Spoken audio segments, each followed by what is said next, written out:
పరమ తండ్రి అయిన దేవునికి నా హృదయపూర్వక నిండు స్తోత్రాలు చెల్లిస్తూ ఈరోజు ప్రియులు కొత్తూరు రాజు గారి యొక్క కుటుంబం ద్వారా మరి ఏర్పాటు చేసుకున్న యొక్క కృతజ్ఞత కూడుకును మరి వారి కుటుంబాన్ని బట్టి చేరువచ్చిన మీ అందరూ కూడా ప్రభువైన యేసుక్రీస్తు నామమున శుభాలు వందనాలు తెలియజేస్తూ ప్రార్థన చేసుకుని వాక్య పరిచయంలోనికి మనం వెళ్దాం. ప్రార్థన. సకలాశీర్వాదాలకు కారణభూతుడైన మా ప్రియ పరలోకపు తండ్రి, మీ ఘనమైన అతి శ్రేష్టమైన నామమునకు స్తోత్రాలు నాయన. ఈ రాత్రి కాలమందు ప్రియులు నాయన రాజు గారి కుటుంబాన్ని ప్రేమించి వారి కుటుంబంలో మీరు చేసిన ప్రతి మేలును వారు తలంచి నాయన మీ నామాన్ని గణపరచుటకు ఈ దినాన్ని తండ్రి మీరు నిర్ణయించినందుకు స్తోత్రాలు. ప్రభువా, మరి చేరువచ్చిన బిడ్డలందరినీ దీవించండి. మా జీవితాలకు కావలసిన మాటలు మీ గ్రంథం ద్వారా మాకు తెలియపరచండి, బలపరచండి. మాలో ఉన్న బలహీనతలు తొలగించండి. ముఖ్యంగా ప్రభు, మీ వాక్యం ద్వారా ధైర్యాన్ని, మీ వాక్యం ద్వారా ఆదరణ మాకు అనుగ్రహించబడి యేసుక్రీస్తు వారి అతి శ్రేష్టమైన నామమున ప్రార్థించి వేడుకొనిచున్నాం మా ప్రియ పరలోకపు తండ్రి. ప్రభు నామన అందరికి ప్రత్యేక వందనాలు. దేవుణ్ణి గణపరుచుకునే జ్ఞానాన్ని దేవుడు మరల ఈ రాత్రి కాలమందు కూడా మనకు అనుగ్రహించాడు. మరి ఈరోజు మరి నిజంగా ప్రియులు రాజుగారి కుటుంబంలో దేవుడు చేస్తున్న మేలు ఎంతగానో గొప్పది. మరి ఆ మేలును వారు తలంచి మరలా దేవుని గణపరచాలన్న భాగ్యాన్ని దేవుడు వారికి ఇచ్చాడు. గతకాలం కూడా మనం నేర్చుకున్నాం, దేవుడు ఎవరిని మహిమపరుస్తాడో వారిని మహిమపరుస్తాడు, ఎవరిని ఏర్పాటు చేసుకుంటాడో వారిని ఏర్పాటు చేసుకుంటాడు తప్ప అందరికీ ఆ భాగ్యం అనేది లేదు. కనుక ఆ భాగ్యంలో ఉన్న భాగ్యవంతులు మనం. కనుక ఆ భాగ్యాన్ని మనం కాపాడుకోవడానికి ప్రయత్నం చేసుకుందాం. ఈరోజు దైవ గ్రంథంలో ఒక మాట మీకు చూపిస్తాను. మన జీవితాల్లో దేవుడు సిద్ధపరిచినవి ఏంటయ్యా అంటే సుఖదుఖాలు అనేవి రెండు జతపరిచాడు అని ప్రసంగి గ్రంథకర్త చెప్తూ ఉంటాడు. మన జీవితాల్లో ఎప్పుడు కూడా సుఖం ఉండదు, రెండవది దుఃఖం ఉండదు. ఆ రెండు బ్యాలెన్స్ చేయవలసిన జీవితం మనకిచ్చాడట ఆయన.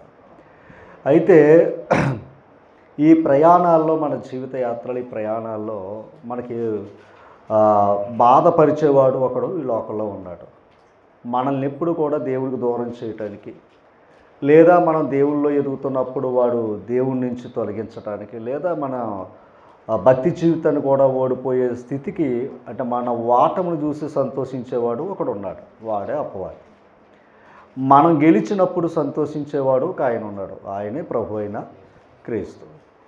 ఈ గెలుపు ఓటముల యొక్క జీవితాలు ఈరోజు మన దైవ గ్రంథం నుంచి మనం నేర్చుకుందాం. అమ్మ, ఒకసారి దేవుని గ్రంథంలో సమూయేలు గ్రంథం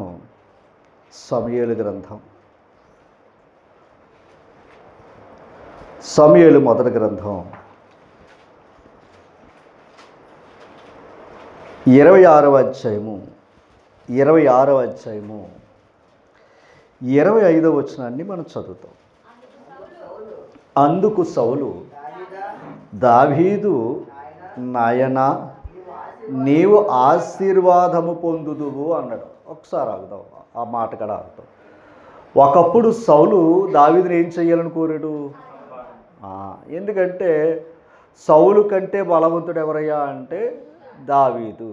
అందుకే ఆయన గొలియాతుని యుద్ధం చేసి వస్తున్నప్పుడు సౌలు 1000 కొలది, దావీదు 10,000 కొలది అన్నారు. ఆయనకి విజయం ఉంది, ఎవరికే?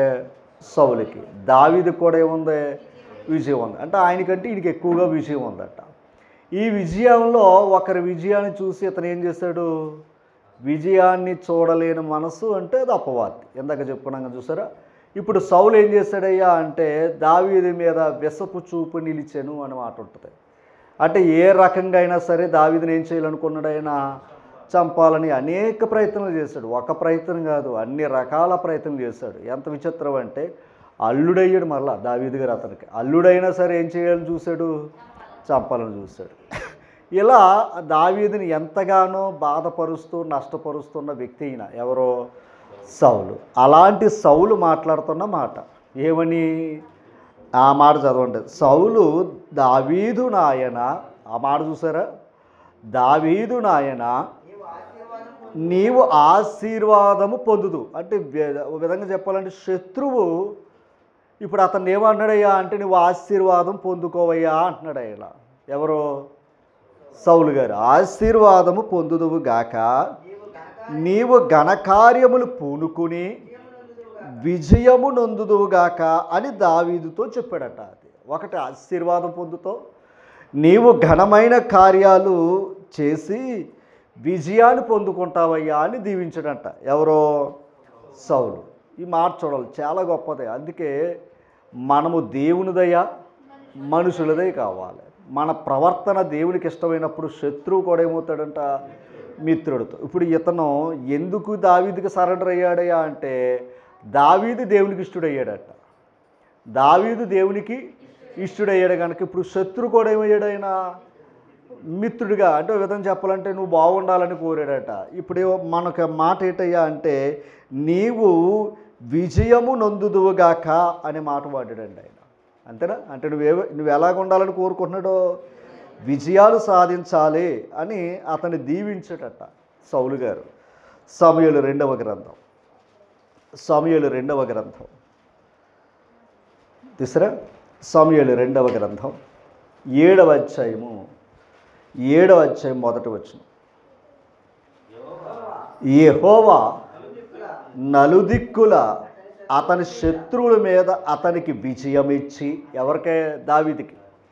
అయ్యా ఆ యెహోవా నలుదిక్కుల అతని శత్రువుల మీద అతనికి విజయం ఇచ్చి అతనికి నెమ్మది కలుగ చేసిన తరువాత రాజు తన నగరి యందు కాపురముండి నాతానను ప్రవక్తను పిలిపించాడంట ఆయన.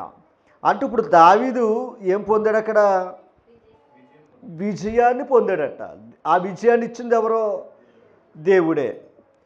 ఆ విజయాన్ని ఇచ్చింది దేవుడే. ఇందాక అతను ఏమని దీవించాడు, అది నేను అంటుంటా, గమనించాలి. అందుకే మనం మనుషుల నోటంపడ వచ్చే మాట కూడా మనకు ఆశీర్వాదం అవ్వాలి. ఒకవేళ శపించినా కూడా దేవుడు ఆశీర్వాదంగా కూడా మార్చగలడు. ఒకవేళ ఎవరైనా మనకు నచ్చలేదనుకోండి, ఎవరైనా మనల్ని ద్వేషించారనుకోండి, శపించారనుకోండి, బిలాం ఏం చేద్దాం చూశాడు, శపించాలని చూశాడు. కానీ దేవుడు ఏంటి, శాపాన్ని కూడా ఏం చేయగలడు, ఆశీర్వాదంగా మార్చగలడు. అలాంటి దైవం దగ్గర మనం ఉండాలి. అలాంటి దైవం దగ్గర మన ప్రవర్తన బాగుండాలి. ఇప్పుడు సౌలు ఏమన్నాడో, నీ విజయాన్ని పొందుతావయ్యా అన్నాడు ఆయన ఆ కాలంలో. ఇప్పుడు ఈయన ఏం సంపాదించుకున్నాడో, విజయాన్ని సంపాదించుకున్నాడు. ఎలా సంపాదించుకున్నాడు అంటే యెహోవా అనే మాట వాడాడు అక్కడ. ఎంతగా విజయాన్ని ఇచ్చింది ఎవరో, ఎందుకంటే ఇప్పుడు సౌలు లేడు. ఇప్పుడు ఆ విజయం అయితే దావీదుకు వచ్చింది, కానీ విజయాన్ని ఇచ్చేవాడు ఎవరో, దేవుడు. కీర్తన గ్రంథం 144వ అధ్యాయం, కీర్తన గ్రంథం 144వ అధ్యాయం.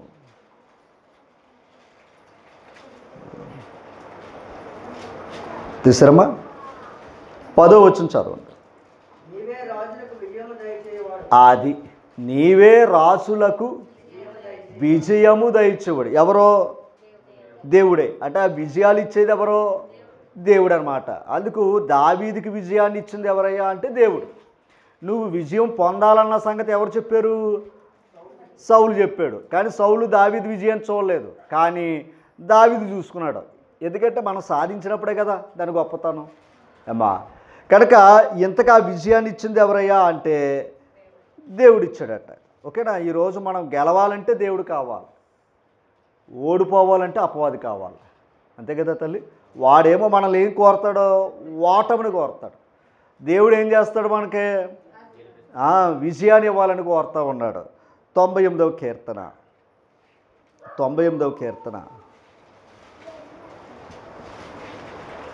1వ వచనం. యెహోవా ఆశ్చర్యకార్యములు. మాటల గొల్యాతుని చూసి జనమందరూ పారిపోతుంటే దావీదు ఒక్కడ నిలబడ్డాడంట అక్కడ. మరి అది ఆశ్చర్యం ఆ కాలానికి. చూడండి, ఆయన గూర్చి క్రొత్త కీర్తన పాడుడి, ఆయన దక్షిణ హస్తము, ఆయన పరిశుద్ధ బాహువు ఆయనకు విజయము కలుగు చేసి ఉన్నది. ఎంతకు విజయాన్ని ఇచ్చేది ఏది?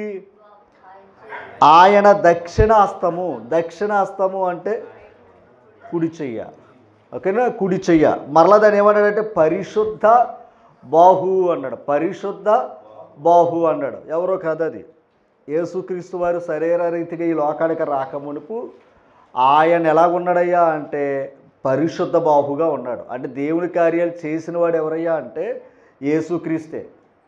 యేసుక్రీస్తే పూర్వకాలంలో ఉన్న ప్రవక్తలకే, రాజులకు విజయాన్ని ఇచ్చింది ఆయనే. అందుకే నీవు నా కుడిపార్శ్వన కూర్చోమని చెప్పాడా? ఎవరో? తండ్రి అయిన దేవుడు. అంటే ఇప్పుడు ప్రభుని ఎక్కడ కూర్చోబెట్టుకున్నాడో? కుడిపార్శ్వన అనే మాటకు అర్థం ఏంటంటే అధికారం ఇచ్చాడని అర్థం ఆయనకి. అంటే ఆయన ఈ లోకానికి రాకమునిపే అధికారం ఉంది అమ్మా, అధికారం ఉంది. మరొకసారి చదువుదాం. ఆయన దక్షిణ హస్తము, ఆయన పరిశుద్ధ బాహువు ఆయనకు విజయము కలుగు చేశారు. అంటే ఇప్పుడు దావీదుకి విజయం ఎవరిచ్చారే అంటే దేవుడే. ఎలా ఇచ్చాడయ్యా అంటే ఆయన దక్షిణ హస్తము చేత విజయాన్ని పొందుకున్నాడట. ఎవరో? దావీదు గారు. ఈ మాట మనకు చెప్తూ ఉన్నాడు. తర్వాత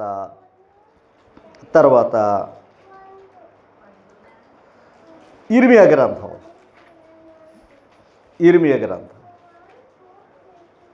1వ అధ్యాయము 19వ వచనం. 1వ అధ్యాయం 19వ వచనం. వారు నీతో యుద్ధము చేతురు గాని నిన్ను విడిపించుటకు. ఎవరో? ప్రజలు. ఇర్మియా గారితో ఏం చేస్తారంట? యుద్ధం చేస్తారంట. ఈయన ఒక్కడో, వాళ్ళందరూ అనేకులు. యుద్ధము చేతురు గాని నిన్ను విడిపించుటకు నేను నీకేమై ఉన్నాను? తోడై ఉన్నాను. దేవుడు అతనికి తోడై ఉన్నాడట. ఇర్మియా గారికి తోడై ఉన్నాను. వారు నీ పైన విజయము పొందచాలరు. అంతేనండి. వారు నీ పైన ఏం పొందరు? ఎందుకంటే విజయం ఇచ్చేవాడు ఎవరో? అదనమాట. అందుకు ఎంతమంది ఉన్నా దావీదు యొక్క ధైర్యం అదే. 10,000 మంది దండెత్తొచ్చినాను అన్నాడు. ఎందుకంటే యెహోవా నా ప్రక్కన ఉన్నాడు, యెహోవా నాకు తోడుగా ఉన్నాడు, నేను ఎందుకు భయపడాలి అన్నాడు ఆయన. అమ్మా, ఇప్పుడు విజయం ఇచ్చేది ఎవరో? దేవుడు ఇవ్వాలి. ఇప్పుడు ఇర్మియా గారికి కూడా ఏమన్నాడు? ప్రజలు ఎంతమంది నీతో యుద్ధం చేసినా నీ మీద వాళ్ళు ఏం పొందరో? విజయం పొందే అవకాశం లేదు. ఎందుకంటే విజయం నేనివ్వాలి, విజయం నేనివ్వాలి అని చెప్తున్నాడు ఇర్మియాకి ఆయన. తర్వాత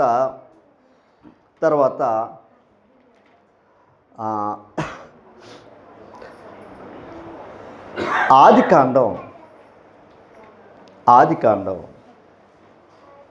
32వ అధ్యాయం చదువుతాం. ఆదికాండం 32వ అధ్యాయము తీసారా? చదువు.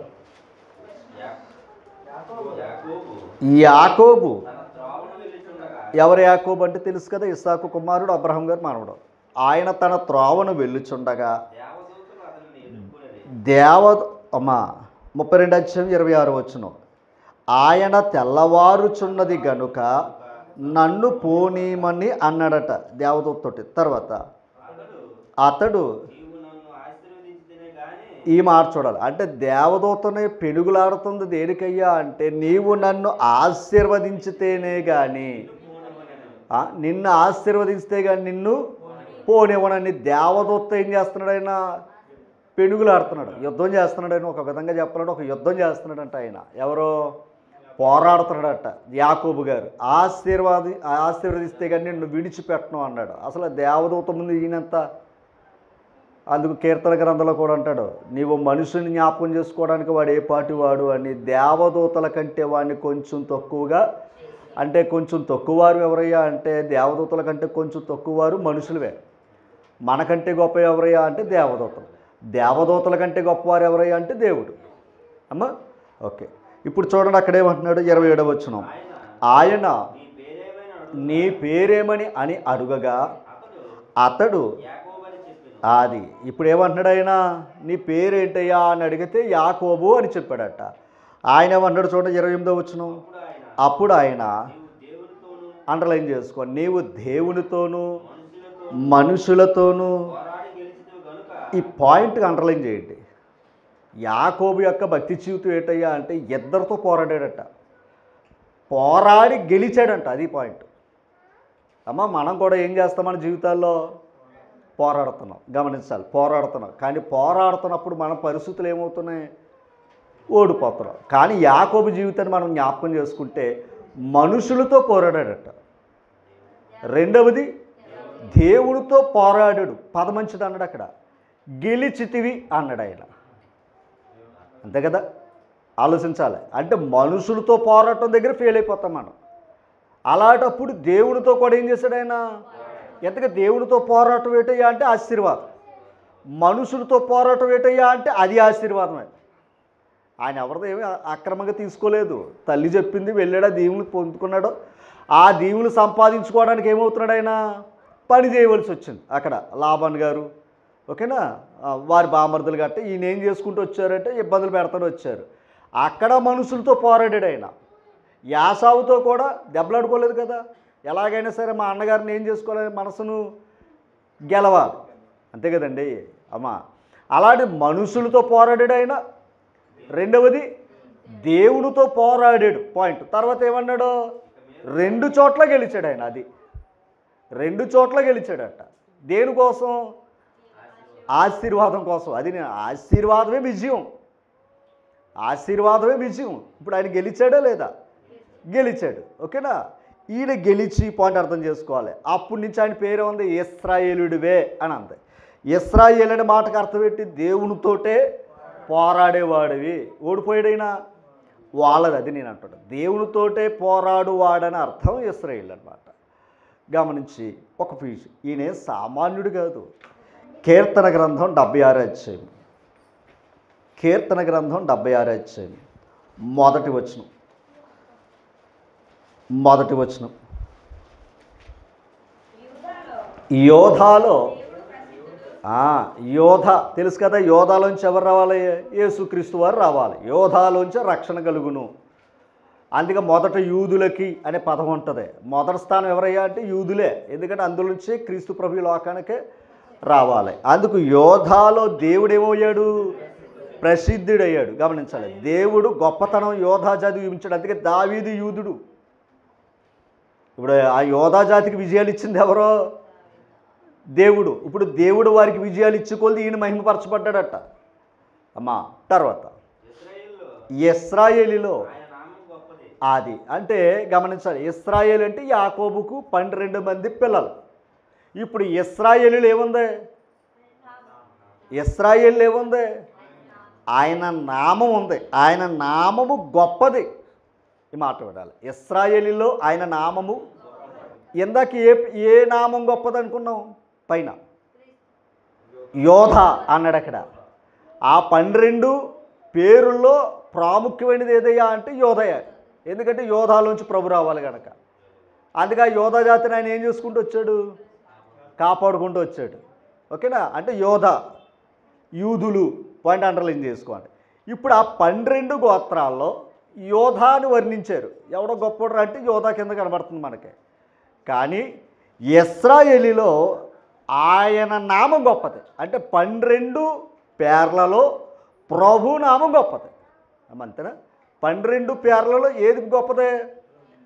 ప్రభు నామం గొప్పది. అంటే ఇప్పుడు ఆయన నామానికి ఇశ్రాయేలు అని అంత ఆధిక్యత తెచ్చుకున్నాడట ఎవరో.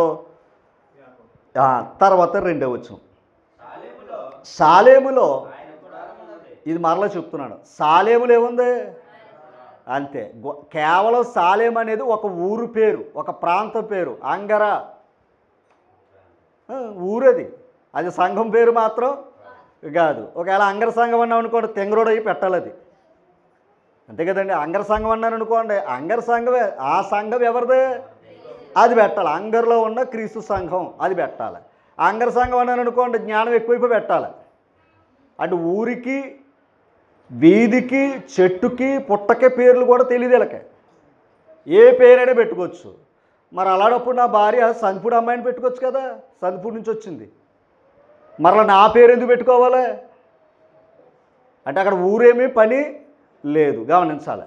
అందుకే గమనించాలి, పేరుకు కూడా గొప్పది ఉంది. అందుకే ఎందుకంటే ఇశ్రాయేలు ఏముంది కదా, నామం గొప్పది కదా. మరి ఈనాడేముంది అదనమాట. ఈనాడు రక్షణ కలిగించే నామం ఏది? ఆ నామాన్ని ధరించుకున్న మనం ఎంత గొప్పవారు, ఇంకెంత గొప్పవారు. ఆ రక్షకుడు నామానే ధరించుకున్న మనం. అమ్మా సరే, ఇప్పుడు సాలేములో ఆయన గుడారం ఉంది, సియోనులో ఆయన ఆలయం ఉంది. అంతేనా? సియోనులో, సియోను అంటే దావీదు గారి కోట, యెరూషలేము. ఓకేనా?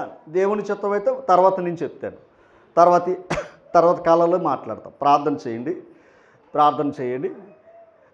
దేవుడు కృప చూపితే యెరూషలేము గురించి మాట్లాడతాను. మొదటి ఆదివారం యెరూషలేము గురించి మాట్లాడతాను. ప్రార్థన చేయండి ఇప్పుడు నుంచి. ఓకేనా? రైట్. ఇప్పుడు మనది ఏంటయ్యా అంటే, యోధాలో దేవుడు ప్రసిద్ధుడు, ఇశ్రాయేల్లో ఆయన నామము. ఇప్పుడు ఇశ్రాయేలు యొక్క నామాన్ని ఏం చేశాడు దేవుడు? గొప్ప చేశాడు. అందుకే యాకోబుని దీవించాడా లేదా? అందుకే ఇశ్రాయేలు యొక్క దేశం, ఇశ్రాయేలు యొక్క జాతి గొప్పదే. ఇప్పుడు ఆ నామము కంటే దేవుని నామం గొప్పది. అంతేనా? అందుకే ఇశ్రాయేలు వారికే తెలుసు, ముందు ఆయన నామం ఎవరికే తెలియదు అనమాట. ఓకే, పాయింట్ అర్థం చేసుకోవాలి. అయితే ఇప్పుడు యాకోబు దేవునితోనూ మనుషులతోనూ ఏం చేశాడు? పోరాడి గెలిచాడు. పాయింట్ అర్థం చేసుకో. పోరాడితే కదా గెలుస్తావు, పోరాడకపోతే ఓడిపోతాం. ఇంకొక మాట, ఎప్పుడు కూడా మన జీవితాలు దీన్ని ఎప్పుడు మర్చిపోద్దు సుమా. నిర్గమకాండం 17వ అధ్యాయం, నిర్గమకాండం 17వ అధ్యాయం చూసారా? 17వ అధ్యాయం. ఈ 17వ అధ్యాయం 8 నుంచి 16 వచనాలు చదివితే, ఇశ్రాయేలు వారు ఎర్ర సముద్రం దాటి వచ్చారు. ఈ ఎర్ర సముద్రం దాటి వచ్చిన తర్వాత అమాలేకులు ఎదురుగా వచ్చారంట వీళ్ళతో యుద్ధానికి. అమాలేకులు ఎదురుగా వచ్చి యుద్ధానికి దిగారట. ఇలా దిగినప్పుడు 11వ వచనాన్ని చదువుతాం. 10వ వచనం, యెహోషువ మోషే తనతో చెప్పినట్టు చేసి అమాలేకులతో యుద్ధమాడాను. ఏం జరుగుతుందండి అక్కడ? యుద్ధం జరుగుతుంది. యుద్ధం జరిగితే 11వ వచనం, మోషే తన చెయ్యి పైకెత్తినప్పుడు ఇశ్రాయేలులు గెలిచారంట. తన చెయ్యి పైకెత్తినప్పుడు ఏమైంది? ఇశ్రాయేలు వారు గెలిచారంట, ఇలా చెయ్యి పైకెత్తినప్పుడు. అమ్మా మర్చిపోద్దు. తర్వాత మోషే తన చెయ్యి దింపినప్పుడు అమాలేకులు గెలిచారంట. అంటే ఆయన చెయ్యి ఇలా దింపాడు అనుకోండి, శత్రువులు గెలిచేవారంట. ఈయన చెయ్యి పైకెత్తేవాడు అనుకోండి, ఇశ్రాయేలు వాళ్ళు గెలిచారంట. అంటే ఇప్పుడు ఈయన ఎందుకు దింపవలసి వస్తుంది? చేతులు భారంగా ఉన్నందున. అంతేనండి, చేతులు భారంగా ఉన్నాయి. అప్పుడు ఏం చేశారయ్యా అంటే, తర్వాత మాట చూడండి, మోసే బరువెక్కగా వారు ఒక రాయి తీసుకుని వచ్చి అతడు దాని మీద కూర్చుండుటకే దాన్ని వేశారంట. ఎవరినే? మోసే గారిని కూర్చోబెట్టారంట. తర్వాత అహరోను, హూరులు, ఒకడు ఈ ప్రక్కన ఒకడు ఆ ప్రక్కన అతని చేతులు ఆదుకొనగా అతని చేతులు సూర్యుడు అస్తమించు వరకు నిలకడగా ఉండెను. అట్లు యెహోషువ కత్తివాడి చేత అమాలేకు రాజును అతను జనులను గెలిచాడు. అంటే ఇప్పుడు కడకే చివరికి వచ్చాక ఏమైంది? గెలిచారు. ఎలా గెలిచారు? చెయ్యి పైకెత్తినప్పుడు. ఇప్పుడు ఆయన ఒక్కడికైతే ఏం చేయలేకపోతున్నాడు అక్కడ. ఎందుకంటే ఎర్ర సముద్రం వచ్చినప్పుడు నీ చెయ్యి పైకెత్తవైన కర్ర పైకెత్తు అన్నాడు. అంతే కదా? దాని అర్థం ఏంటి? దేవుడు ఏం చెప్పాడో అది చేయటం ఆయన పని. ఇప్పుడు ఆయన చెయ్యి ఎత్తాడు, బాగానే ఉంది. ఎంతసేపు మైక్ కట్టుకున్నాను, ఎంతసేపు మాట్లాడాలి? దేవుని పనే. గట్టుకో గంట మాట్లాడతా, అది ఇంకో 2 గంటలు మాట్లాడితే ఏమైపోతాను? అప్పుడు మీరేం చేయొచ్చు? కుర్చీ వేసి మైకెట్టి మాట్లాడితే కాసేపు మాట్లాడతారు. అమ్మా ఇక్కడ పాయింట్ ఏంటంటే, ఆ పాట మనకు నేర్పుతుంది ఏంటయ్యా అంటే, మరొకసారి యెషయా గ్రంథం 35 అధ్యాయం 3వ వచనం చదవండి. యెషయా గ్రంథం 35 అధ్యాయం 3వ వచనం.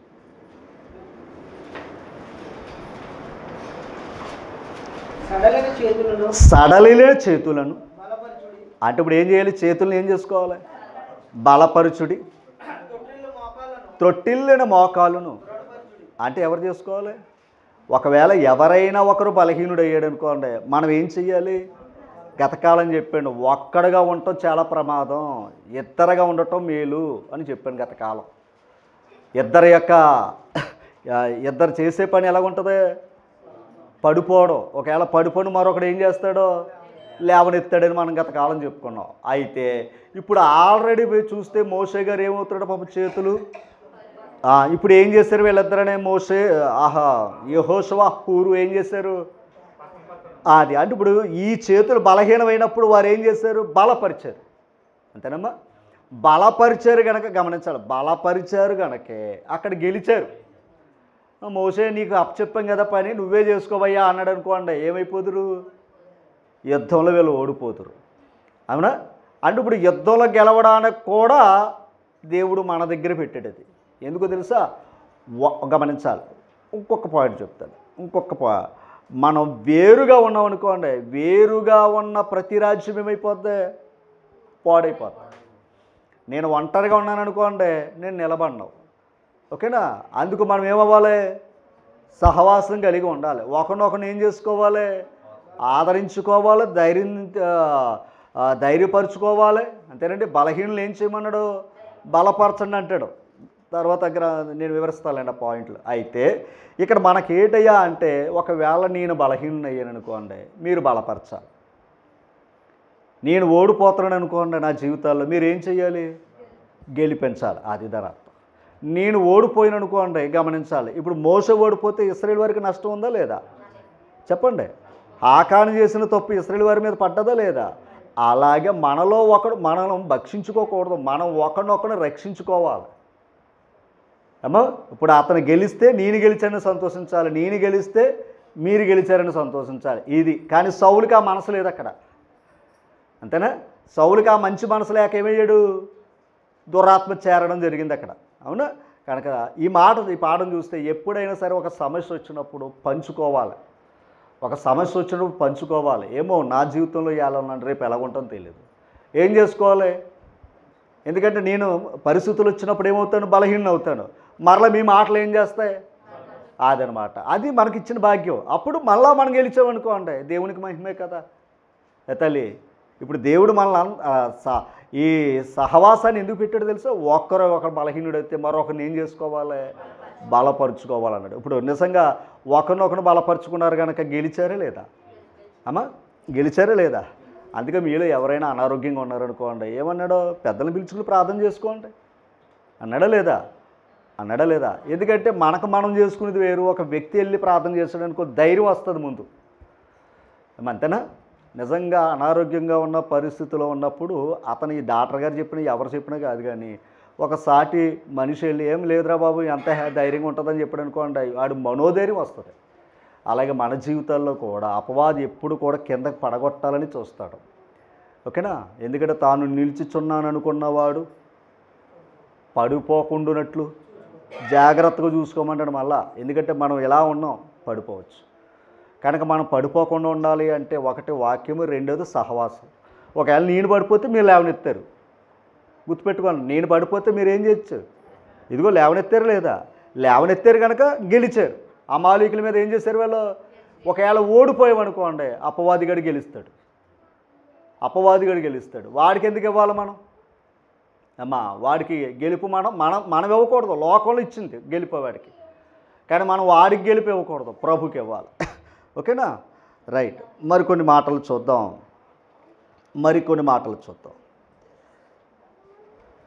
కీర్తన గ్రంథం ఒకసారి ఇర్మియా గ్రంథం 20 అధ్యాయం. ఇర్మియా గ్రంథం 20 అధ్యాయం తీసురమ్మా. 7వ వచనం చదవండి. యెహోవా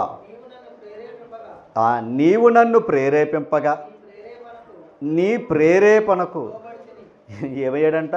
దేవుడు ప్రేరేపిస్తే ప్రేరేపణకు ఏమైపోయాడు? లోబడ్డాడట. ఎవరో? ఇర్మియా. ఏమంతేనా? చెప్పనా? ఇర్మియా గ్రంథం 20 అధ్యాయము 7వ వచనం చదవండి. నీవు ఎవరో? దేవుడే. నీవు బలవంతము చేసి, ఎందుకంటే ఇర్మియా గారు రావాలని రాలేదు, దేవుడే అతను ఏం చేశాడు? ఏంటంటే మోషే గారు కూడా నేను దేవుని సేవకు వస్తానన్నాడా? లేదు, దేవుడు ఏం చేశాడు? అతన్ని బలవంతం చేశాడు. అర్థమైందంటే అంటే దాని అర్థం ఏంటంటే వీడి చేయగల సమర్థుడు అనుకోండి, ఖచ్చితంగా భుజం మీద పెడతాం. అమ్మా ఎవరైనా చూడండి, మన ఇంట్లో కార్యక్రమం జరిగింది అనుకోండి, పెత్తనం ఎందుకు ఇస్తాం మరొకరికి? ఆయన ఏమంటాడు? నేను పెత్తనం చేస్తానని రాడు, తప్పుగా అనుకోకండి. పెత్తనం చేస్తానని వచ్చాడంటే భయమే. అంతే కదా, నేను చేస్తానన్నవాడు అనుకోడు భయమే. ఎందుకంటే 100 రూపాయలు ఏమైపోద్ది. అందుకని మనం ఏం చేస్తాం? ఎవరైతే బాగా చేస్తారో వారికి ఏం చేస్తాం? అప్పుడు వాళ్ళు ఏమంటారు? బాబు నా వల్ల కాదంటారు. అంతే కదా, వాళ్ళు ముందుకు రారు. ఎందుకంటే భయం వాళ్ళకి, మళ్ళీ లెక్క చెప్పాలి కనుక. అలాగే దేవుడు కూడా తన పనికి తన పనిముట్లు ఏంటో అన్నీ తెలుసు. మనం వద్దన్న ఊరుకోడు ఆయన. మొత్తం మీద ఏం చేస్తాడు? అలాగే మేము వచ్చేస్తామన్నాం అనుకో, నువ్వు వద్దన్నాడు ఆయన. అర్థమైందా? పొరపాటు నువ్వు ఎక్కడికి వెళ్ళినా సరే నీ వెనకాల వచ్చేస్తానంటే ఆయన ఏమన్నాడు? నువ్వు రావద్దురా బాబు, నీ ఇంటికి వెళ్ళిపో అన్నాడు డైరెక్ట్గా. ఒకడు రాకపోయినా ఏమన్నాడు? నువ్వు వచ్చినట్టు వెంబడించరా అన్నాడు. అది దైవ కార్యాలన్నీ విచిత్రంగా ఉంటాయండి అమ్మా. రైట్, ఇప్పుడు చూడండి మరో ఒకసారి ఆ మాట చదవండి. నీవు బలవంతము చేసి. ఇప్పుడు ఏమంటే బలవంతంగా లాగేస్తున్నారని అంటారు. బలవంతంగా ఎవడో లాగుతాడు? దేవుడే లాగుతున్నాడు. అర్థమైందండి? దేవుని ప్రేరేపణ ఉంటే దేవుని దగ్గరకు వస్తాడు అమ్మా. మరలా అనుకోకండి, సినిమా హీరో గారిని కేకెత్తాడు మన ఇంటికి వచ్చి. ఆ హీరో గారి యొక్క ప్రేరేపణ మనలో ఉంది. మనం ఏం చేస్తున్నాం? ఇవి వెళ్తున్నాం, చూసి వస్తున్నాం. అలాగే దైవ ప్రేరేపణ ఉన్నవాడు ఖచ్చితంగా దేవుని మాటల కోసం ఏమవుతాడు? లోబడతాడు. అదే చెప్తున్నాడు అక్కడ ఇర్మియా. తర్వాత నేను ఏంటి? ఆయనేమో దేవుని మాటలు ప్రకటిస్తుంటే అక్కడ ఉన్న వాళ్ళందరూ నవ్వుతున్నారట. ఎందుకని? ఇర్మియా గారు చెప్పిన మాటలేమో హాస్యాస్పదంగా ఉంది అక్కడ అమ్మా. నోవాహు కాలంలో నోవాహు గారు ఏం ప్రకటించారు? ఓడగడుతున్నాను జలప్రళయం వస్తుంది, ఓడగడుతున్నాను జలప్రళయం వస్తుంది అంటే అప్పటికి ఎలాగుంది? జలప్రళయం ఎప్పుడు చూడలేదు వాళ్ళు, మనమైనా చూసుకోండి. అందుకు ఇదేంటారు రానిది వస్తుంది అంటున్నాడు ఏంటిడు తెంగరోడు అని అనుకుని నవ్వుకున్నారట ఆ కాలంలో. తర్వాత వచ్చాక అర్థమైందంట దేవుడు నవ్వుకున్నాడట. అర్థమైంది మీకు? తర్వాత దేవుడు నవ్వుకున్నాడంట. అలాగే ఇప్పుడు ఇర్మియా కూడా ఏమన్నాడు? రే ఇశ్రాయేలు వారులారా దేవుని మాట వినండి, లేకపోతే నెబుకద్నెజరు వస్తాడో చెరలోకి తీసుకుపోతాడని చెప్తున్నాడు ఆయన. ఆయన ఎందుకు వస్తాడో? మనం ఉన్నది ఎక్కడ? దేవుని యొక్క పరిశుద్ధ స్థలంలో ఉన్నాం, అంటే యెరూషలేములో ఉన్నాం, దేవుని పట్టణంలో ఉన్నాం. దేవుని పట్టణంలో ఉన్నప్పుడు శత్రుడు ఎవడో రాడు కదండి, ఏలు విరవీగారంట. కడకి వేయడు. ఈ మాటలు చెప్తున్నప్పుడు వాళ్ళు నవ్వుకున్నారు, తర్వాత వేలే నవ్వులు పాలయ్యారు. ఓకేనా? వేలే నవ్వులు పాలయ్యారు. అలాగే ఈరోజు మనం చెప్పే మాట లోకానికి వెర్రితనమే. లోకానికి జ్ఞానం ఎలాగుంది? వెర్రితనమే. కానీ విచిత్రం ఏంటంటే ఒకడు లోకమంతా సంపాదించుకున్నవాడిని ఏమంటాడంటే వెర్రివాడా వచ్చే అంటాడంట. అసలు వెర్రోడు ఎవడు? లోకాన్ని సంపాదించుకున్నవాడు. దేవుని దృష్టిలో జ్ఞానులు ఎవరయ్యా అంటే ఇది లోకం గొప్పది కాదని చెప్పేవాడు దేవుని దృష్టిలో జ్ఞానులు. లోకం దృష్టిలో లోకం అంతా సంపాదించుకున్న వాళ్ళే తెలివైన వాళ్ళు. అంతే కదండి. అందుకే దైవానికి లోకానికి సత్సంబంధం ఏమీ లేదండి. ఆ తర్వాత మార్చండి. మరి అంతే కదా, ఈరోజు దేవుని దగ్గరికి వెళ్తే లోకువా, రెండు దేవుని మాటలు చెప్తే లోకువా. ఆనాడు ప్రతి వారికి ఉంది, మనకేం కొత్త ఏమీ కాదు. రైట్, ఒకసారి కీర్తన గ్రంథం 55 అధ్యాయము, ఒకసారి రోమపత్రిక 3 అధ్యాయం 4వ వచనం. రోమపత్రిక 3 అధ్యాయము 4వ వచనం. నీ మాటలలో అంటే ఆయన మాటల్లో దేవుడు ఏమై ఉంటాడంట? ఆయన మాటలు ఎప్పుడు నీతిమంతుడైనా ఆ నీతిమంతుడుగా తీర్చబడినట్లు నీవు వ్యాజ్యమాడినప్పుడు గెలుచున్నట్లును. అంటే ఆయన వ్యాజ్యమాడేటట్టు ఎవరు గెలుస్తారు? దేవుడే గెలుస్తాడు. మనమేమవుతాం? ఓడిపోతాం. ఎందుకు ఓడిపోతాం? కీర్తన గ్రంథం 51 అధ్యాయము 4వ వచనం. కీర్తన గ్రంథం 51 అధ్యాయము 4వ వచనం. నీకు కేవలము నీకే విరోధముగా ఏం చేశాడంట? అది అంటే మనుషులు ఏం చేస్తున్నారు? మాట్లాడితే ఏమంటాం? మీ పాపాలు ఏమంటాం మనం. మరి చేసేదేంటి? మరి పాపం చేసిన నీతిమంతుడు ఎలాగవుతాడు? పాపం చేయలేదు గనక ఆయన నీతిమంతుడు. ఏమంతేనా? దేవుడు ఏమై ఉన్నాడో నీతిమంతుడు. ఒకవేళ దేవునికి మనం తగ్గు పెట్టుకున్నాం అనుకోండి, మన మాటల్లోనే తప్పిపోతున్నాం, క్రియల్లోనే తప్పిపోతున్నాం. మరి ఆయన ఏ విషయంలో తప్పిపోయేవాడు? అందుకని వ్యాజ్యమాడిన ఆయనే గెలుస్తాడు, ఓడిపోయేది మనమే. మనం ఎందుకు ఓడిపోతున్నాం? అది మంచిది, మన పాపాల ద్వారా ఓడిపోతున్నాం అంతే. కానీ ఇప్పుడు ఆయన ఏమన్నాడు? అది దాన్ని విడిచిపెట్టి రండి రా బాబు అంటున్నాడు ఆయన. దాన్ని విడిచిపెట్టి రండి అంటున్నాడు ఆయన. అమ్మా ఓకేనా? కీర్తన గ్రంథం 13వ అధ్యాయం చూసారా? కీర్తన గ్రంథం 13వ అధ్యాయం 4వ వచనం.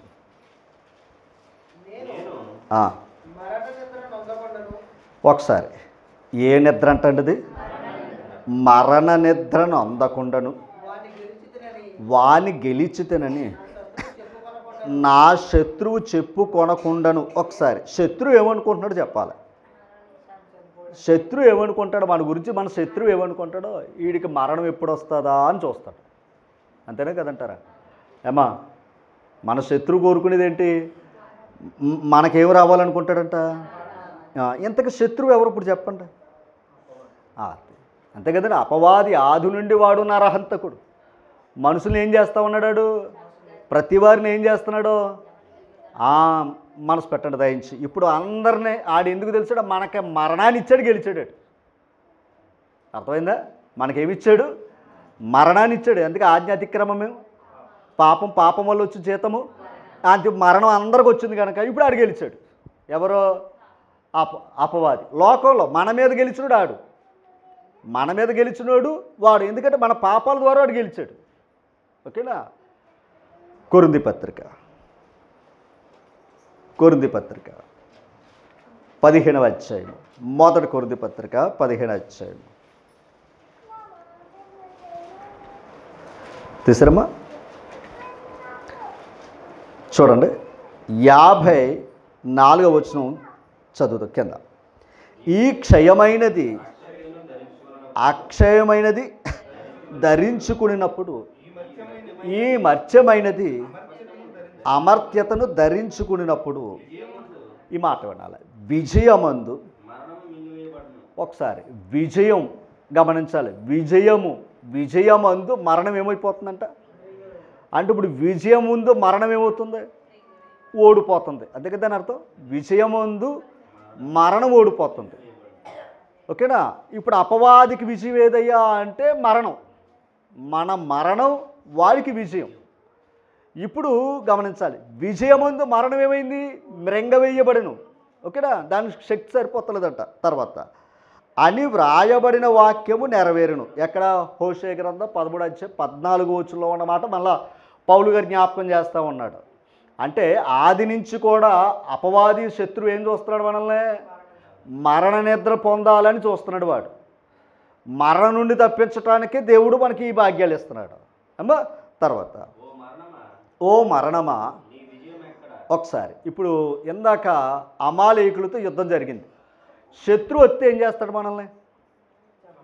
కదా, శత్రువు వచ్చాడా వాడు గెలిచాడా అంటే మనం చచ్చామని అర్థం. అక్కడ మనం చనిపోయినప్పుడు వాడు గెలిచాడు అక్కడ. అంతే కదా? రైట్. ఇప్పుడు అక్కడే వేయింది, ఒకరినొకరిని ఏం చేసుకున్నారు? ధైర్యపరుచుకున్నారు, సహకరించుకున్నారు, ఇశ్రాయేలు వారికే విజయాన్ని సంపాదించుకున్నారు. అది ఐక్యత. ఓకేనా తల్లి? ఇప్పుడు మొదటి కొరింథీ పత్రికలో ఇందా చదివాం. ఓ మరణమా 55 వచ్చు. ఓ మరణమా. మరి ఇందాక కీర్తన గ్రంథంలో ఏమన్నాడు? శత్రువు ఏది కావాలి? మరణం చూస్తున్నాడు. ఇప్పుడు ఇక్కడ ఏమన్నాడు? ఓ మరణమా నీ విజయం ఎక్కడా అంటే మరణానికి ఒకప్పుడు ఏముంది? అది ఎవరి విజయం? అది నేను అంటుంటా అపవాది యొక్క విజయం. ఏది? మరణం. మనకు మరణం వచ్చిందయ్యా అంటే అపవాది గడి గెలిచాడని అర్థం. ఇప్పుడు మరణమా నీ విజయం ఎక్కడా? తర్వాత ఓ మరణమా నీ ముళ్ళెక్కడా. ఇంతకే గమనించాలి, ఆ మరణానికి రావడానికి ఓ ముళ్ళు ఉందంట. ఆ ముళ్ళు ఎక్కడా? అర్థమైందండి? ఇంతకా మరణపు ముళ్ళు ఏంటి? పాపం ఏమైంది? గుచ్చుకుంది. అమ్మా పాపం ఏమైంది? గుచ్చుకుంది. పాపం ఎప్పుడైతే గుచ్చుంది ఏమొచ్చింది? మరణం వచ్చిందనమాట. పాపమే లేకపోతే మరణమే లేదు. ఇంతగా పాపం రావడానికి కారణం ఏంటి చెప్పాడు అక్కడ. మళ్ళా పాపానుకున్న బలం ఏంటి? ధర్మశాస్త్రం ఏం చెప్పింది? ఆజ్ఞ అతిక్రమించొద్దని చెప్పింది. అంతేనా? ధర్మశాస్త్రం చట్టం ఉన్నప్పుడు ఇది మేరొద్రా అంటే ఇది మీరాడు. మేరట వల్ల ఏమయ్యాడు? పాపం తెచ్చున్నాడు. పాపం వల్ల జీతం మరణం. ఓకేనా? ఇప్పుడు మనకి విజయం ఎలాగొస్తుంది? తర్వాత వచ్చిన అయినను అండర్లైన్ చేసుకోండి. అయినను మన ప్రభువైన యేసు క్రీస్తు మూలముగా మనకు జయము అనుగ్రహించుచున్న, మనకేమిచ్చాడంటే యేసుక్రీస్తు ద్వారా లోకానికి అపవాది ఏమిచ్చాడు? మరణాన్ని ఇచ్చాడు. అందుకు లోకం మీద వాడు జయం పొందుకున్నాడు, పేటేసి కూర్చున్నాడు. అందుకే లోకరాజ్యాలన్నీ నాయిరా అన్నాడు ఆయన. ఈ లోకరాజ్యాలన్నీ నాయ అన్నాడు. ఎందుకంటే గెలిచినాడు, అక్కడ మరణం ఇచ్చాడు. అందరికీ పాపంలో ఉన్నారు, అందుకు అందరూ ఏమవుతున్నారు? మరణిస్తున్నారు. అందుకే మరణం విజయం ఉంది కనుక సింహాసనం మీద కూర్చుని అక్కడ ఆధిపత్యం చేస్తున్నాడు అక్కడ. కానీ ఇప్పుడు మనకి విజయం ఇచ్చాడు. ఎవరి ద్వారా? యేసుప్రభు ద్వారా. అందుకే యేసుప్రభు ఏం చేశాడు? మరణాన్ని గెలిచి లేచాడు. అంతేనా? గమనించాలి. దేని గెలిచి లేచాడు? మరణాన్ని గెలిచి లేచాడు. ఇందాక యాకోబు మనుషులతోనూ దేవునితోనూ పోరాడాడు. అంతేనా? పోరాడి గెలిచాడు. అంతేనమ్మా? ఇప్పుడు యేసుప్రభు దేని గెలిచాడు? దాని మించిన గెలుపు ఇంకెక్కడా లేదు. ఓకేనా? దాని మించిన గెలుపు ఇంక జగత్తులో ఎవరో చేయలేదు. అంటే ఇప్పుడు యేసు ప్రభు మరణాన్ని గెలిచి తిరిగి లేచి చూపించుకున్నాడు. ఇదిగోరా నా విజయము అని అపవాదిని చూపించాడు. అందుకు అపవాదిని ఏం చేశాడు? పాదాల క్రింద త్రొక్కుతున్నాడట. అపవాదిని పాదాల క్రింద పెట్టాడంట. ఇప్పుడు ఆయన ఏమయ్యాడు? విజయం. పాయింట్ అర్థం చేసుకోవాలి. విజయం ఇచ్చి ఆయన విజయమే కాదు, మనకిచ్చాడు విజయం. మరొకసారి ఆ వచ్చిన చదవండి. 57 వచ్చిన చదవండి. చదవండి. అయినను మన ప్రభువైన యేసు క్రీస్తు మూలముగా మనకు జయము. ఒకసారి జయం ఎక్కడుంది అమ్మా? మరో మాట తప్పుగా అనుకోద్దు. యేసు రక్తమే జయం, యేసు జయము, జయం అది కాదు. ఎంతగా జయం ఎక్కడుంది? ఆయన సంఘంలోనే ఉంటుంది. మనం ఆ సంఘంలో ఉంటే, ఎందుకంటే సమస్తం పైన సంఘం కట్టాడు. సమస్తం ఆయన పాదాల కింద ఉంది. అవునా? ఇప్పుడు ఆ సమస్తాన్ని కూడా ఏలుతుంది ఎవరయ్యా అంటే అపవాదే. అర్థమైంది? సమస్తం ఈ లోకాన్ని వెళ్తుంది ఎవరు? ఇప్పుడు అపవాది. అందుకే లోకం వాడి మాట వింటుంది. ఇప్పుడు లోకంలోంచి మనం ఏమయ్యాం? బాప్తిస్వం ద్వారా మనం ఏం పొందాం? జీవాన్ని పొందుకోవడం. ఒక మాట, మంచి మాట, మరలా మీకు ఎక్కడికి వస్తాను చూడండి. యోహాను పత్రిక 5వ అధ్యాయం. యోహాను పత్రిక ఒక మాట. యోహాను సువార్త 16వ అధ్యాయం 33 వచనం చదవండి. యోహాను సువార్త 16వ అధ్యాయం 33 వచనం. నాయందు మీకు సమాధానము కలుగునట్లు మీతో నేను చెప్తున్నా. ఏంటంటే లోకంలో ఏం కలిగిద్దంట? శ్రమ కలుగును. ఏంటంటే శ్రమ కలిగిన ఏం చెప్తున్నాడు ఆయన? మనం అది తెచ్చుకోవాలి. గుర్తుపెట్టుకోండి సుమా, శ్రమ వచ్చినప్పుడు ధైర్యం తెచ్చుకోవాలి. ఒక మాట, ధైర్యం మనమే తెచ్చుకోవాలి వాక్యం ద్వారా. అంతేనా? ధైర్యం మనం ఏం చేసుకోవాలి? తెచ్చుకోవాలి. ఎందుకంటే మనతో ఎవరు ఉన్నారో? లోకములో ఉన్నవాడి కంటే మనలో ఉన్నవాడు గొప్పవాడు. అది ధైర్యం తెచ్చుకోవాలి అమ్మా. చేతిలో ఉన్న ఫోన్ గొప్పదా? లోపల ఉన్న కిడ్నీ గొప్పదా? అంతే కదా. ఇదో 20,000 50,000 ఇది. కిడ్నీ లక్షలు. ఒక లక్షలు ఇట్టినా మరి మళ్ళీ అదివే జీవితాలు. తప్పు అనుకోకుండా సుమా. ఎంత పెట్టుకొచ్చినా మన జీవితం ఏమైపోద్ది? అదివే. ఇప్పుడు ఏది గొప్పదా? లోపల ఉన్నది గొప్పదా? కనపడేది గొప్పదా? ఇంకో మాట, లోపల ఉన్న ఎప్పుడు గొప్పది కనుక గొప్పదాన్ని లోపల పెట్టుకుంటాం మనం. ఏమంతేనా? లోపల పెట్టుకుంటాం కదా. ఇప్పుడు దేవుడు ఎక్కడున్నాడు? లోకంలో కాదు, మనలో ఉన్నాడు. అర్థమైందండి? మీలో ఉన్నవాడు లోకములో ఉన్నవాని కంటే, లోకం అంటే బయట, అపవాదిగాడు ఇక్కడ వరకే పని. కానీ మనలో ఉన్నవాడు ఎక్కడున్నాడో? పరలోకంలో ఉన్నాడు అనమాట. అందుకు లోకములో ఉన్నవాని కంటే మీలో ఉన్నవాడు గొప్పవాడు. ఆ గొప్పవాడిని కలిగి ఉన్నాం మనం. అది ధైర్యం తెచ్చుకోవాలి ముందు ఏమా. తర్వాత నా యందు మీకు సమాధానము కలుగునట్లు ఈ మాటలు మీతో చెప్పుచున్నాను. ఆ లోకంలో ఏముంది? శ్రమ. తర్వాత అయినను ధైర్యము అంటే మనకు మనమే దాన్ని పెంచుకోవాలి అండి. తర్వాత నేను అంటే యేసు ప్రభు లోకాన్ని ఏం చేశాడు? అది ఆ మాట కూడా. లోకం అంటే ఏది? అపవాది యొక్క ప్రేరేపణకు లోనైన మనుషులు. అర్థమైందా? అపవాది ప్రేరేపణకు లోనైన మనుషుల్ని ఏం చేశాడు ఆయన? ఎలా జయించాడు? తన శరీరాన్ని శిలువ మీద ఎట్టి లేచాడు. అది మరణాన్ని గెలిచాడు కనుక. ఓకేనా? ఇప్పుడు యోహాను పత్రిక 5వ అధ్యాయము 4వ వచనం. అది దేవుని మూలముగా పుట్టిన వారందరూ. ఒకసారి దేవుని మూలంగా పుట్టడం అంటే బాప్తిస్వం ద్వారా. ఇప్పుడు ఆ బాప్తిస్వం ఏంటి? ఆయన మరణానికి సాదృశ్యం. అది ఆయన మరణానికి సాదృశ్యమే బాప్తిస్వం. ఇప్పుడు ఆయన మరణంలో మనం ఏమయ్యామంటే పాలు పంపులు పొందుకున్నాం. ఓకేనా? ఆయన మరణంలో మనం పంపులు పొందుకున్నాం. తర్వాత లోకమును జయించుదురు. ఎవరో? దేవుని మూలంగా పుట్టిన వారు లోకమును జయించారు. అంటే మనం కూడా ఏం చేసినట్టు? లోకాన్ని జయించాం. తర్వాత ఆ లోకమును జయించిన అది లోకాన్ని నువ్వు ఎలా జయించావయ్యా అని ప్రశ్నిస్తే దానికి సమాధానం చెప్పాడు. అంతే. ఏంటండి? 3 అక్షరాలంట. ఈ ప్రపంచాన్ని గెలిచిన విజయం ఎలాగో తెలుసా? విశ్వాసం. ఏంటా విశ్వాసం అంటే? యేసుక్రీస్తుని దేవుని కుమారుడిగా అంగీకరించి విశ్వసించామే. అంతే. నువ్వు ఎప్పుడైతే యేసుక్రీస్తుని విశ్వసించావో లోకాన్ని ఏం చేసావు? ఎందుకంటే లోకాన్ని జయించిన వ్యక్తి ఈయన ఒక్కడే. అందుకు జయించిన వాడిని విశ్వసించావు కనుక నువ్వు లోకాన్ని జయించావు. ఓకేనా? ఇప్పుడు ఆయన దేని గెలిచాడు? మరణాన్ని గెలిచాడు. ఇప్పుడు నువ్వు కూడా ఏం గెలుస్తావు? మరణాన్ని గెలుస్తావు. ఎక్కడ? నరకం గురించి చెప్పిన మాట. ఎక్కడున్నది అందరూ కూడా ఏమవుతాం? ఎక్కడున్న వాళ్ళు అందరూ ఏమైపోతాం?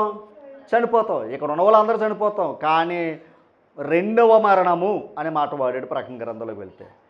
ఏమో అది తప్పించుకుంటావంట. తర్వాత చదవండి. యేసు దేవుని కుమారుడని నమ్మువాడు తప్ప లోకమును జయించువాడు మరి ఎవడు? ఎంత సింపుల్గా పెట్టాడు తెలుసా అండి? లోకాన్ని జయించటానికంట యేసు ప్రభు ఎవరని నమ్మాలంట? దేవుని కుమారుడని నమ్మివాడు లోకాన్ని ఏం చేశాడంట? జయించేశాడంట. ఓకేనా? అందుకు యేసు ప్రభు ద్వారా మనం ఏం పొందుతున్నాం? విజయాన్ని పొందుకున్నామంట. కానీ లోకానికి ఇది అర్థం కాదు. లోకానికి ఇది అర్థం కాదు. అమ్మా మరొక మాట చూపిస్తాను చూడండి. ఫిలిప్పీ పత్రిక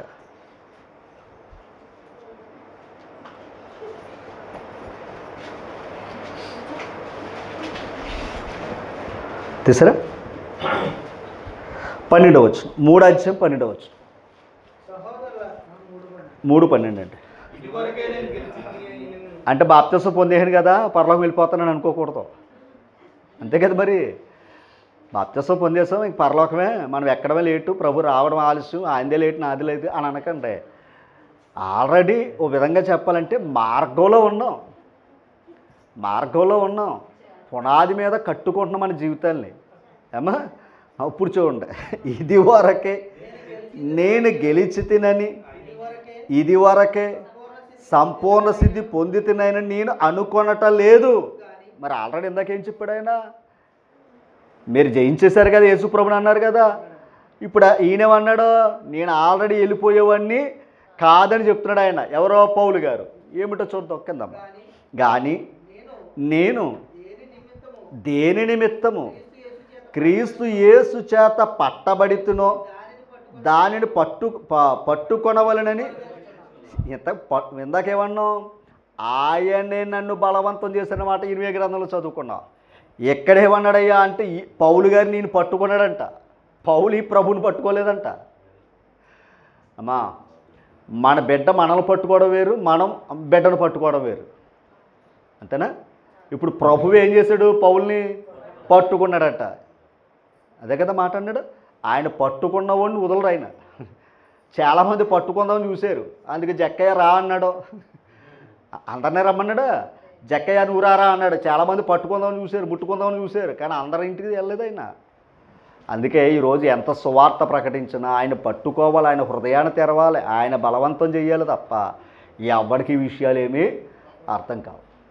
ఓకేనా? అనుకుంటాం అంతే. అమ్మా మనం ఏదో చేసేసుకున్నాం, మనం ఏదో బాప్తిసం పొందాం అనుకుంటున్నాం. పౌలు అంత తోడేమన్నాడంటే నేను గెలిచితేనని అనుకుంటా లేదంటున్నాడు ఆయన. మరి ఏం చేస్తున్నాడో చదువుదాం అమ్మ.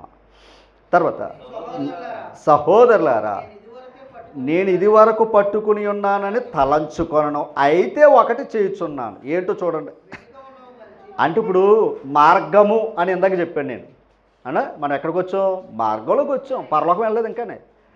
మార్గంలో వచ్చినప్పుడు మనం అడుగులేస్తున్నప్పుడు ఎటు చూడాలి? ముందున్న వాటినే చూడాలి. వెనకాల ఏమన్నాయి? ఒకప్పుడు పాత జీవితం. వెనకాల ఉన్నాయి ఏంటి? ఒకప్పుడు అది. ఇప్పుడు ముందుకు నడుస్తున్నప్పుడు వెనక ఉన్నవి ఏం చేయమన్నాడు ఆయన? చదవండి అక్కడున్న వాక్యాలు. అది వెనకున్నవి ఏం చేసుకోవాలి? మరవాలి. వెనకున్నవి మరిచి ముందున్న వాటి కొరకే ఆరాట ఉండాలంటండి. మన పరుగు బంధాలు పెట్టారు నిన్న, మామూలుగా పరిగెట్టలేదు ఇక్కడ కొంతమంది. ఓకేనా? అంటే ఇప్పుడు వేగిరిపాటు ఉంటేనే పరిగెట్టగలం. ఆడు పరిగెడతాడా? మనం నడుపుతాం అనుకుంటున్నాడు. ఆడు ఇల్లు వచ్చేస్తాడు ఈ 2 అడుగులు వేసిలోలో. అంతే కదండి. ఆడు ఇల్లు వచ్చేస్తాడు ఈ 2 అడుగులు వేసిలోలో, పెత్తనం చేసిలోలో, తాంబేలు అడుగులు వేసాడా, నత్త అడుగులు వేసాడా, అక్కడ ఉంటాడు. అవునా? కనుక గమనించాలి. అది ఇంకా లోపలికి వెళితే తాంబేలు, కుందేలు అయిపోయి నేను నా అంత పాస్టింగ్ ఎవడో లేడనుకుని గర్వించి, మనలాంటి మనసే మేము ఏమనుకోకండి సుమా, మనలాంటి మనసుతో గర్వించుడు నువ్వెంత నేనెంత అంటే బాబు నేను రాను అయినా సరే అన్ని మొత్తం మీద రెచ్చగొట్టిందట పందానికి. రెచ్చగొడితే సరే పలానా చోటుకి ఎవడు ముందు వెళ్తాడో ఏటో అనుకున్నారట. ఈ లోలు ఇది కొంచెం ముందుకు వెళ్ళిపోయాక వెనక చూస్తే చాలా దూరం ఉందంట. చాలా దూరం ఉంది. ఇది అనుకుందాం ఇంకెంత 2 అడుగులే కదా, ఈ 2 అడుగులకి నేను ఎంత అది వచ్చి లోపల నేను కునికేస్తాను కదా అనుకుని ఏం చేసింది?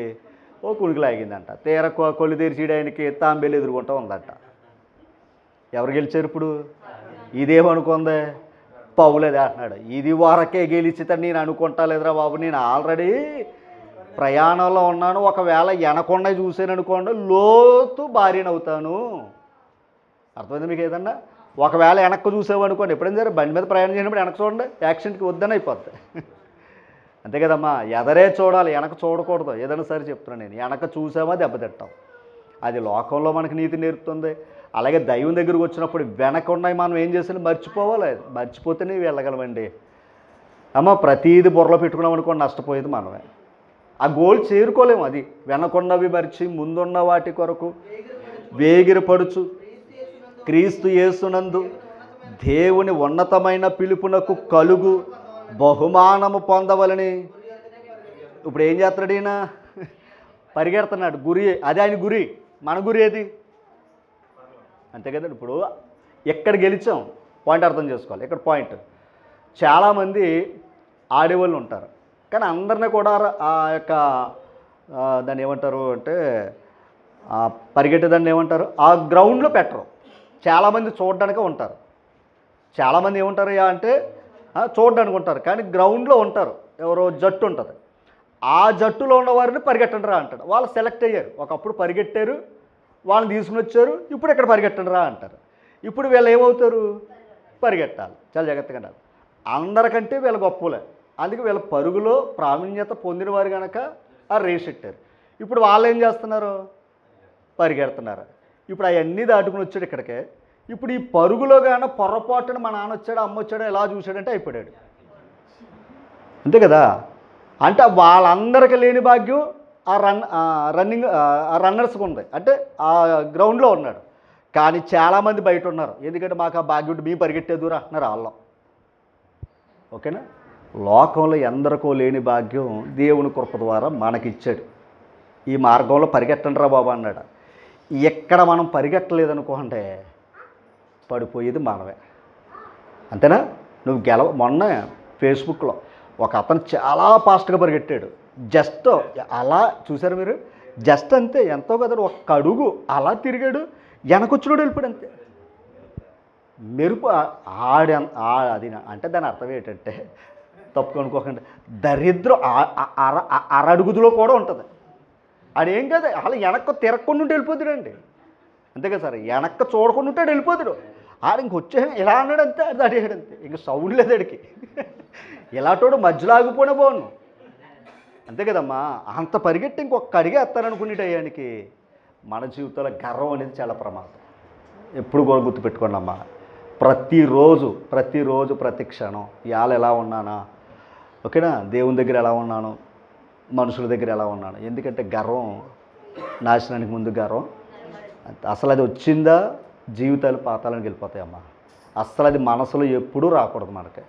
జస్ట్ అతను గర్వించాడు, నేను వచ్చేసాను కదా అండి. కుందేలు గర్వించింది అనుకున్నాను, కుందేలు కదా రియల్గా చూసాం మనం, మొన్న ఈ వారంలోనే చూసాను అది ఫేస్బుక్లో, ఓకేనా. ఇప్పుడు ఈ పౌలు గారు ఏం చేస్తున్నాడు, గెలిచేసాను కదా అని ఆయన సంతోషపడతలేదు.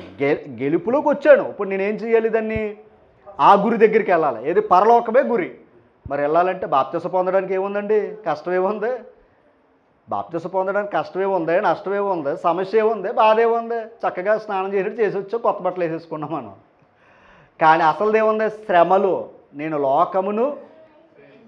లోకంలో మీకు శ్రమ అయినా సరే లోకాన్ని నేను జయించాను, నన్ను జ్ఞాపకం చేసుకోండి అన్నాడు. ఇచ్చాడా లేదా అమ్మ, ఇచ్చాడా లేదా, ఇచ్చాడు. కనుక మనకేం కావాలి, ధైర్యం కావాలి, ఓకేనా. ఎందుకంటే ప్రభువు మనలో ఉన్నాడు కనుక, ఓకేనా. ఆ ప్రభు యొక్క మాటలే మనల్ని ఏం చేస్తున్నాయి, ధైర్యపరుస్తూ ఉన్నాయి. కొరింథీ 2వ పత్రిక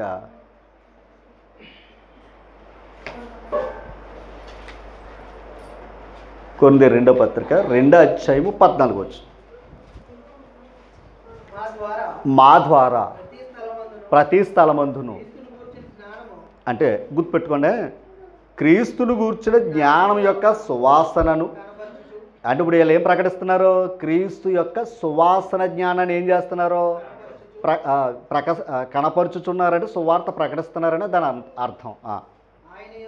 ఆయన యందు మమ్మల్ని ఎల్లప్పుడూ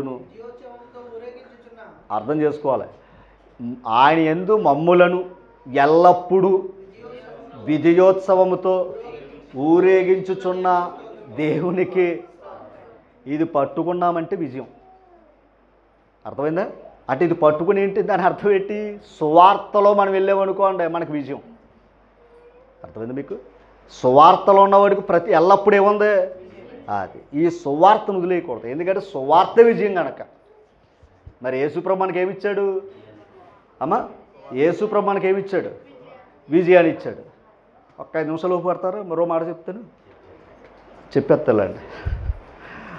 మత్తయి సువార్త, మళ్ళీ రేపు కార్యక్రమాలు ఉన్నాయి కదా, ఏ నాటికి ఆ నాటికే అండి. 12వ అధ్యాయం, మత్తయి సువార్త 12వ అధ్యాయం 19వ వచనం చదవండి. ఈయన అంటే అక్కడ చెప్పడు ఈయన ఎవరో. మరి మన క్రైస్తవులు ఎలా ఉన్నారు ఈరోజు, ఎంత దారుణం అండి ఏమ్మా. వీళ్ళు ప్రత్యేకించి ఏజెంట్లు ఉంటారు. అర్థమైంది మీకు, ఏదన్నా వాక్యం చెప్తే అది చెప్పరు జనాలు, అంతే కదా.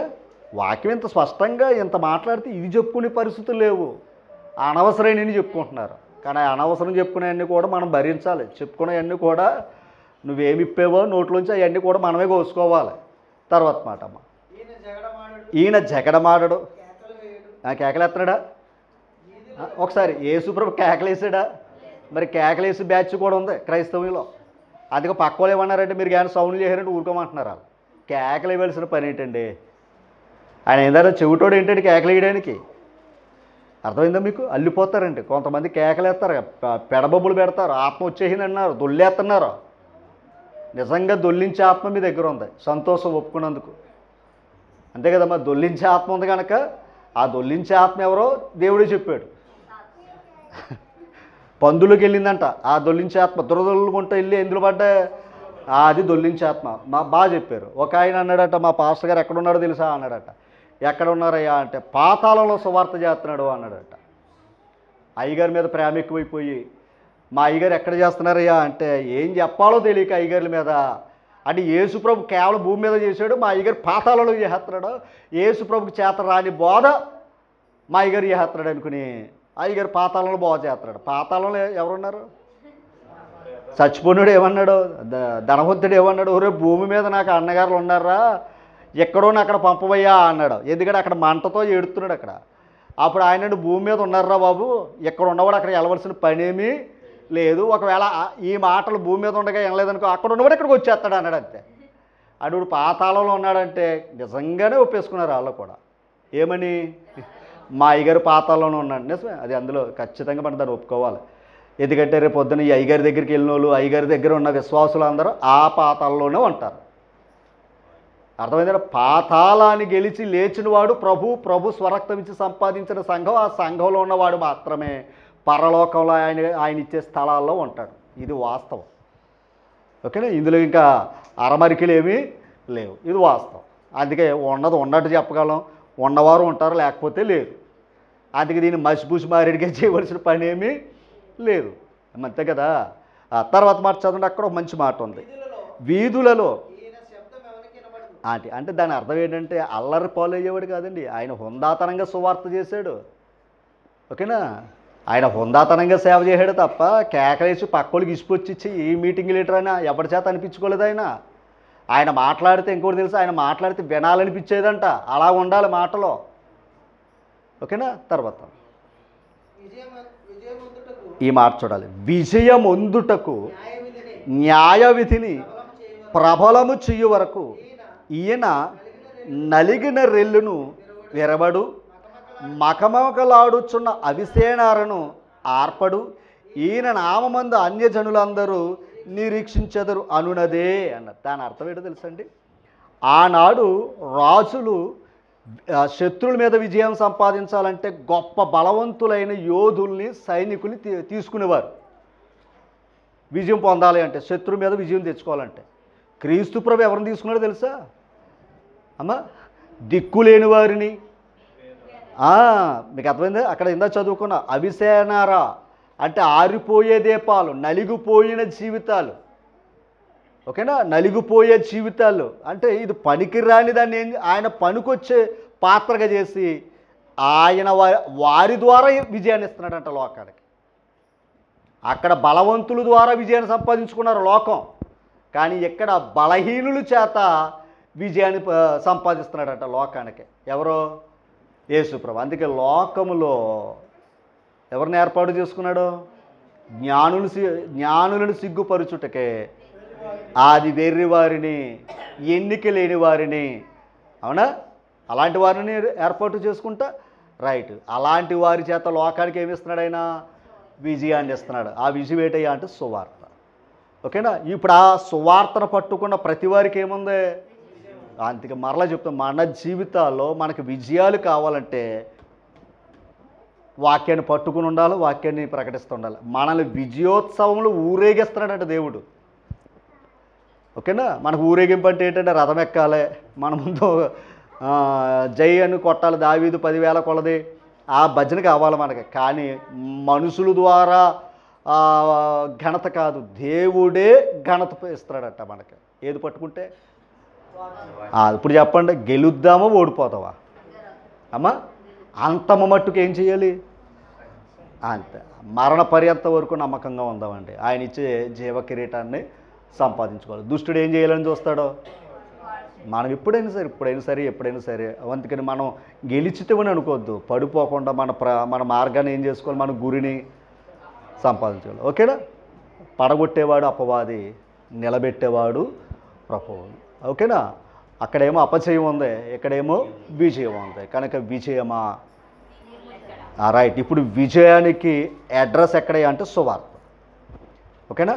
లోకానికి విజయం ఎక్కడయ్యా అంటే ఆ లోకానికి దేవుని విజయం ఎక్కడ ఉందయ్యా అంటే సువార్తలో పెట్టాడు. అందుకే సువార్త ప్రకటించే వారిని దేవుడే ఊరేగిస్తున్నాడట అమ్మ. కనుక దేవుని యొక్క మహాకృపను బట్టి కొద్ది మాటలు మనం వినుకలు ఫలించాలని కోరుతూ మరలా చెప్తున్నాను. నూతన సంవత్సరం మరెక్కువగా మనం దేవుని యందు ప్రయాసపడాలి, మరెక్కువ విజయాలు మనం సంపాదించుకోవాలి, దేవునికి ఘనత తేవాలి. ఓకేనా? ఓడిపోవటం అనేది మన జీవితంలో ఎప్పుడు మైండ్లో పెట్టుకోవద్దు. నేను ఓడిపోతాను అనేది ఎప్పుడు పెట్టుకోవద్దు. ఆ ఓడిపోతామే మనం ఏమైపోతాం?